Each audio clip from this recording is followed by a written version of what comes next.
Ned se réveilla avec une sensation étrange.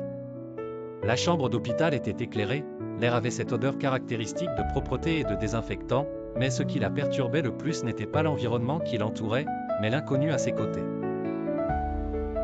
Il l'observait avec des yeux tristes et anxieux, un mélange de peur et d'espoir.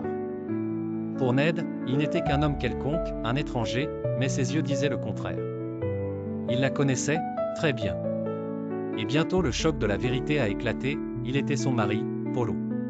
« Comment te sens-tu » demanda-t-il d'une voix douce, mais pleine d'inquiétude.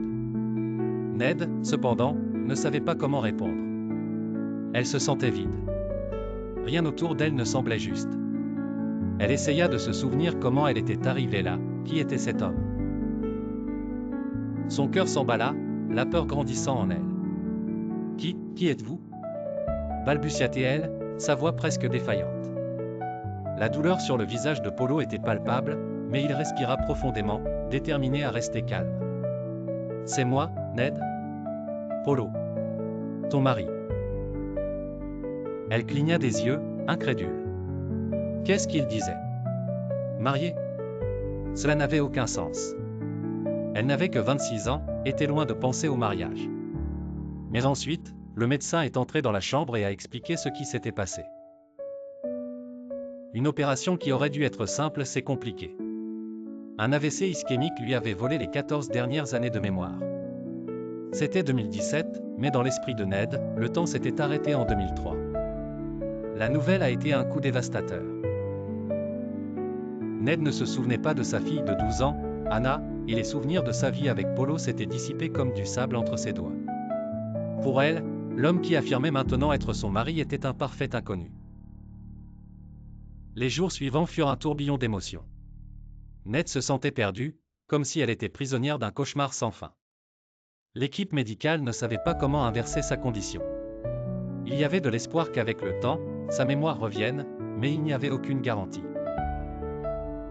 Pendant ce temps, elle devait faire face à un monde qui lui était totalement étranger. Tout semblait faux. Les téléphones portables, qu'elle connaissait comme de simples appareils pour passer des appels, étaient maintenant de petits écrans lumineux remplis d'images et d'applications qu'elle comprenait à peine. La télévision était incroyablement fine, presque comme une fenêtre vers un autre monde. Et les voitures ? Elles semblaient sorties d'un film de science-fiction. C'était comme si elle avait été jetée dans un futur lointain. Mais le plus difficile de tout fut de voir Anna. La fille que Ned aimait profondément, mais dont elle n'avait aucun souvenir. Lorsqu'Anna entra dans la chambre pour la première fois, ses yeux pleins d'attente et de douleur, Ned ne sut comment réagir. La petite fille qui était censée être sa fille était une étrangère, et la distance émotionnelle entre elles semblait un gouffre insurmontable. Anna, cependant, resta forte, déterminée à regagner l'amour de sa mère. Amis et famille essayèrent d'aider, mais la situation était complexe. Certains suggérèrent que Polo devrait aller de l'avant, qu'il serait impossible de reconstruire une vie avec quelqu'un qui ne se souvenait même pas de lui. Mais Polo, mu par un amour inébranlable, décida de rester aux côtés de Ned. Il savait que le voyage serait long et douloureux, mais croyait qu'ensemble ils pourraient surmonter n'importe quel obstacle.